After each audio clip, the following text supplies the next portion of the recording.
Berapa kau jualkan? 3 juta, Pak. Kau jual ke orang Bangka itu berapa? 30, Bang. Untuk Mary itu sudah 9 kali dia menjual anak ke atas nama Lina itu. Kita takutkan itu kan kalau tidak diambil ginjal, diambil jantung. Berapa mau minta ganti rugi untuk menyelamatkan jiwa anak itu? 150 juta. Untuk ancaman hukuman maksimal 15 tahun penjara dan juga minimal 3 tahun penjara.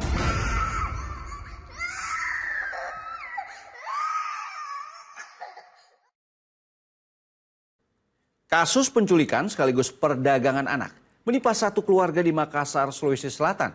Seorang bocah perempuan berusia 4 tahun lepas dari pengawasan bapaknya. Saat tengah bermain di sebuah taman, ia dibawa kabur seorang perempuan tak dikenal.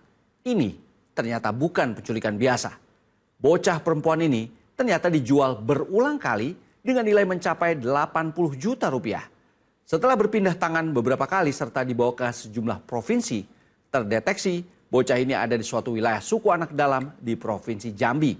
Apakah perdagangan anak ini melibatkan sindikasi yang besar? Saudara saksikan Buser Investigasi. Waspada, perdagangan anak mengintai. Jangan di tangan-tangan kami, Bang. Mana? Berhari-hari, polisi bergerak lintas provinsi berupaya membongkar perdagangan anak di bawah umur.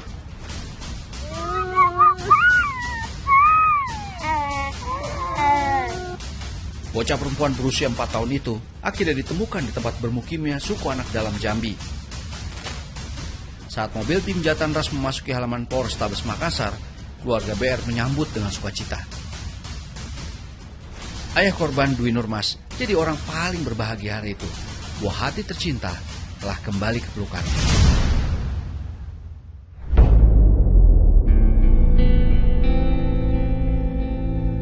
Di taman bermain ini, di mana mestinya kebahagiaan menyebar, justru menjadi awal kisah pilu seorang bapak yang kehilangan anak perempuan tawayangnya. Sang anak, BR, yang diajaknya bermain di taman itu, lepas dari genggaman saat ia tengah bermain tenis di taman yang sama. Terus anak kita tinggalkan di mana? Di lapangan juga, Pak. Di pinggir lapangan situ? Iya, sebelum saya main atau melatih, dia sama-sama saya main HP. Terus dia bilang, Papa saya mau main di sebelah. Ya nah, kan biasa saya bawa Pak memang. Cuman dia bilang, Papa saya mau minum. Minum lagi, masuk keluar lagi taman. Begitu, tapi saya selalu pantau dari depan. Kan kita menyamping begini duduknya, jadi kita fokus dia. Sebelum saya main, ceritanya jadi, Papa saya panggil. Papa main pasir dia. Ya pas game ketiga saya main, saya balik. Sudah tidak ada, orang-orang yang di sekitar taman sudah tidak ada juga. Polisi yang melacak jejak hilangnya BR mendapati BR dibawa pergi perempuan tak dikenal beserta 2 anak yang sedikit lebih besar dari BR dari CCTV sebuah kafe tak jauh dari taman itu. Pak, ini kan ada rekaman yang beredar di TV. Iya. Apakah benar? Apa itu benar, itu? benar. Itu benar, Pak ya? Benar ya. Apakah, kan ada 3 anak. Iya, 3 Ya. anak. Apakah 2 itu kenal Enggak kenal saya, Pak. Berarti Enggak satu kenal. dari 3 anak itu Ada yang berarti satu. anaknya Bapak yang di depan yang Ya, dipegang itu? yang ditarik. Yang pakai baju pink ya? Kayak bukan maksudnya biru-biru campur ungu lah saya. Ya, betul. Kenal itu Pak yang bawa? Ya, enggak. kenal. Enggak. Polrestabes Makassar yang mencium kemungkinan balita ini diculik bergerak cepat. Video viral itu yang diduga penculikan anak, orang tua korban sudah datang melapor di SPKT Polres Makassar. Saat ini sudah ditindaklanjuti, laporannya diterima, kemudian dilakukan penyelidikan. Sejauh ini penyelidikan yang dilakukan Sampai saat ini masih didalami, unit dari Reskrim masih di lapangan untuk melakukan pencarian. Kita berdoa saja mudah-mudahan secepatnya mungkin jelas apakah betul-betul diculik atau ada motif lain. Berbekal visual terduga penculik dari CCTV, tim Jatan Ras Polrestabes Makassar beroleh titik terang. Terduga penculik Sri Yuliana ditangkap polisi di sebuah kosan di Jalan Abdullah Daeng Sirwa, Kecamatan Panakukang, Makassar, yang ternyata jaraknya hanya 5 km dari lokasi taman. Polisi langsung gaspol, interogasi terduga penculik di mobil. Itu anak-anak kau jual di mana? Sama siapa? Hah? Siapa namanya itu orang? Orang namanya siapa? Berapa kau jualkan? 3 juta, Pak. Tapi dia minta sendiri, bilang 3 juta. Terungkap, Sri Yuliana ternyata menggunakan kedua anak kandungnya untuk mendekati BR. Ini, kau di sini? Iya, saya itu tengah pakai tas Oh, kuning. ini anak siapa Iya. itu? Ini pada saat mau masuk di Taman Pakis, Iya. kan? Pagi itu BR yang sedang bermain didatangi dua anak dan diajak bermain bersama. Ternyata kedua anak ini diperintah Sri Yuliana memancing BR agar mau pergi bersama mereka. Sri menggunakan media sosial mengiklankan bocah perempuan ini dengan modus adopsi. Jadi setelah itu anak di situ, kapan ada mau niat memulai menjual? Tanggal 3, Pak. Tanggal 3 jam berapa itu, dari cara bagaimana kau mau jual itu? Pagi, Pak. Pagi-pagi, Pak. Karena jam pagi-pagi saya mau lihat itu jual itu anak. Ya bagaimana caranya? Bagaimana caranya? Apa kau bikin? Kau bisa ketemu dengan pembeli? Oh, lewat anu, Pak, lewat FB, Pak. FB. Namanya itu FB adopsi anak. Iya. Seorang perempuan bernama Nadia merespon iklan Sri Yuliana dan angka 4,7 juta rupiah disepakati. BR pun berpindah tangan ke Nadia. Polisi menggali informasi dari Sri Yuliana. Didapat satu nama, Nadia Hutri, yang berlokasi di Sukoharjo, Jawa Tengah. Polisi kembali menggerebek sebuah rumah. Terduga pelaku transaksi perdagangan anak sempat belaga pilon, seolah tidak tahu keberadaan BR. Polisi pun nunjukin beberapa bukti yang mengarah pada keterlibatan Nadia Hutri, hingga ia pun tak bisa mengelak. Saya tanya. Ini bukan HP saya, HP suami. Tutup dulu pintu. Saya sebentar tutup pintu boleh, Pak. Apa itu? Wah, mau ngapain di Makassar, Pak? Rupanya Nadia sudah menjual kembali BR pada seseorang bernama Meriana di wilayah Jambi. Keberadaan BR di Jambi terendus polisi. Lokasi pelaku perdagangan anak terkunci di wilayah Merangin, Provinsi Jambi. Rumah terduga pelaku perdagangan anak digeledah mencari keberadaan BR.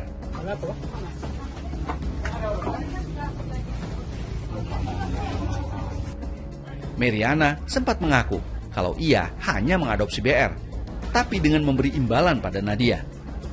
Dan kami mencuri anak, Bang. Astagfirullahaladzim. Kami tidak mencuri anak, Bang. Di mana? Cerita di sini, Pak. Iya, sini. Dia kan diceritakan, Bang. Ini, Pak. Jadi, aku itu kan orang yang ngasih anak sama kami itu. Ada orang minta carikan anak. Jadi, kita ambil, Bang. Kita ambil, Bang. Diam. Ambil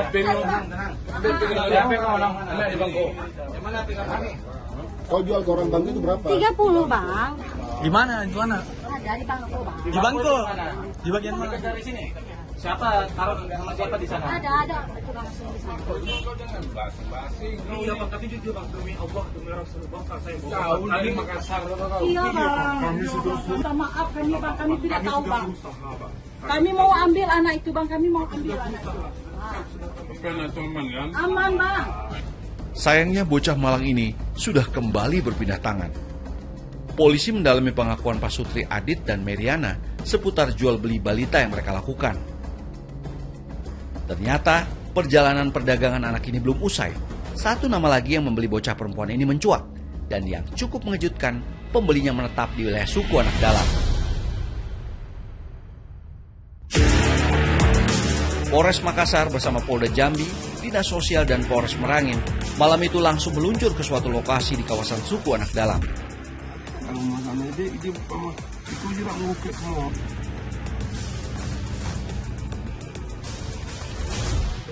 Lewat negosiasi alot selama 2 malam, BR akhirnya bisa diselamatkan. Bocah perempuan berusia 4 tahun itu akhirnya ditemukan di tempat bermukimnya suku Anak Dalam Jambi.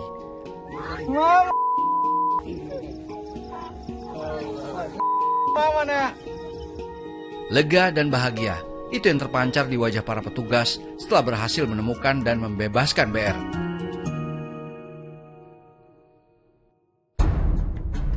Dari perjalanan lintas provinsi memburu pelaku penculikan dan perdagangan anak, polisi lalu menciduk 4 tersangka dengan modus pemalsuan dokumen adopsi anak.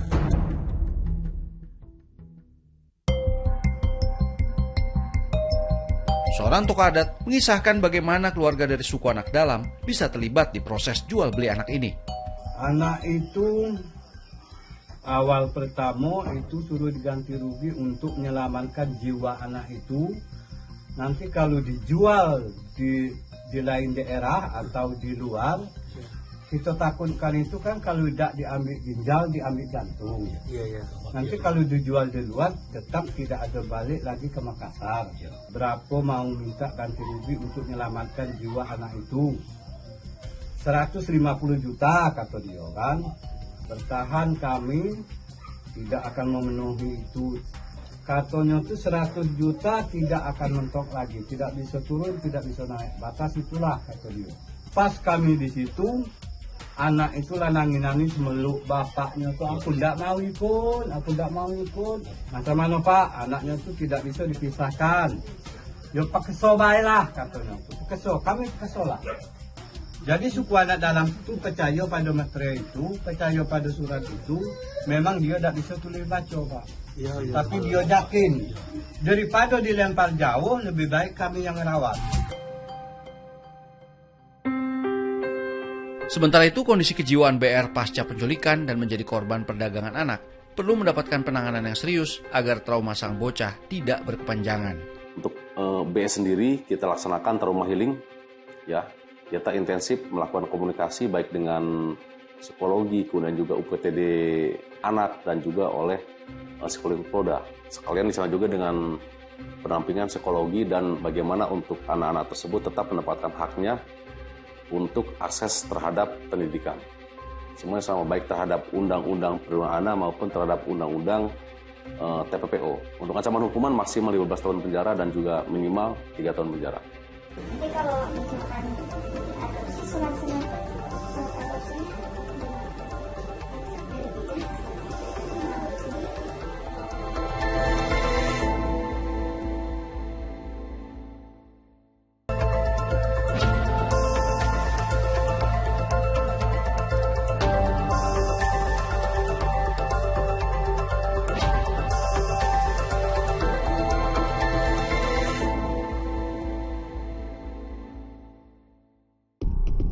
Bagaimana sindikasi perdagangan anak ini melancarkan aksinya? Awalnya dari SY ke Nadia itu lewat Messenger, FB, kemudian tukar-menukar WA, lanjut mereka berhubungan lewat WA itu tadi, kemudian mereka bertemu di Makassar. Selanjutnya untuk Nadia dengan Mary, karena sudah sering, sebelumnya sudah pernah, sehingga mereka memang sudah baku kenal. Berdasarkan hasil pemeriksaan untuk Nadia itu sudah 3 kali. Terus kemudian untuk untuk Mary itu sudah 9 kali dia menjual anak ke suku anak dalam atas nama Lina itu. Selanjutnya untuk Nadia dengan Mary, karena sudah sering, sebelumnya sudah pernah, sehingga mereka memang sudah baku kenal. Ruang kejahatan perdagangan anak ini menjadi berkembang karena tidak adanya filter dari media sosial. Kita masih melakukan penelusuran terhadap anggotanya di sana maupun postingan-postingan apa yang memungkinkan mungkin di masa lalu di sebelumnya pernah terjadi transaksi apakah perdagangan manusia ataupun adopsi ilegal. Grup ini sebenarnya banyak ya, seperti yang dipakai sekarang maupun yang lainnya. Jadi mereka ini random. Ada komunikasinya lewat grup Facebook, ada juga melalui hashtag. Di luar dugaan, sebuah hashtag yang dianggap sepele malah jadi tiket masuk ke jaringan komunitas perdagangan anak ini. Dan dari hashtag inilah kami menemukan sebuah akun yang menawarkan penjualan anak dibungkus dengan dalih adopsi. Halo Kak, ya. Ini yang tadi mau adopsi anak. Maaf, namanya ya? Buat kakaknya atau? Iya, buat aku. Tapi keluarga, suami setuju? Iya, emang aku udah sama suami udah setuju karena aku udah nikah 7 tahun belum punya anak. Oh gitu. Iya. Tapi maunya laki atau perempuan? Soalnya kan saya emang belum SD. Apa aja Kak, yang penting bisa buat nemenin aku nantinya. Anaknya sehat Kak, tapi ibarat mah normal, tapi anak 1, 2, 3 sih alhamdulillah. Oh gitu. Nanti dapat surat adopsinya sama surat keterangan lahirnya Kak? Ya iya, nanti tanda tangan darat matri kita. Pokoknya saya nggak pernah ganggu sama sekali lagi. Bukan tanggung Kira-kira bisa ketemunya di mana, Kak? Langsung ke rumah saya aja, nanti di-share link. Kalau saya maunya langsung ke rumah, udah itu aja. Urusan ketemuan lancar kayak jalan tol. Target setuju ketemu face to face. Risiko target batal atau berubah pikiran, kami langsung meluncur ke sebuah kawasan di pinggiran Jakarta. Berapa bulan, Kak? Itu saya mau jalanin sih. Akhiran saya bukan orang yang minta transfer dulu, ya langsung itu berarti dulu nggak ada yang nanti kalau misalkan adopsi surat adopsinya gimana? Itu dari bidan kasih saya nanti baru urus sendiri. Dulu saya ada dari itu tapi dia langsung namanya, tapi kalau sesuai bukan saya beda. Ibu ini menceritakan prosedur mengakali surat atau dokumen kelahiran dan lainnya seolah sudah sangat berpengalaman. Kalau sama bisa ganti nama. Biasanya kalau di bidan berapa? Lagi dia normal lagi pasangan. Berarti anak keberapa? Tapi nggak apa-apa.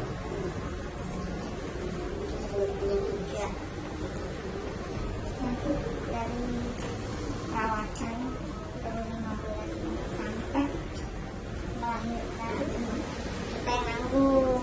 Perkiraan aja. Kiraannya gimana ya? Kita nggak ada dia, udah ada anak beda cerita nanti. Ya, kalau bicara estimasi biaya, mulai biaya perawatan kehamilan ditambah kisi-kisi biaya lahirannya. Ekspektasi sang ibu mengincar angka antara 10 sampai 15 juta rupiah. Berani kita nggak ngasih gitu deh, kan ada ini kita dong ya kan, terus ngasih kan nggak mungkin ya kan, ini nggak berarti karena saya nggak udah lost contact dengan bapak, ini bapak udah saya pulang, jadi biar bapak itu nggak terganggu atau nggak kepikiran ntar diambil lagi nih, kan banyak yang kejadian ya. Beneran saya udah mikirnya di rahim saya nggak apa-apa, udah buat yang lain.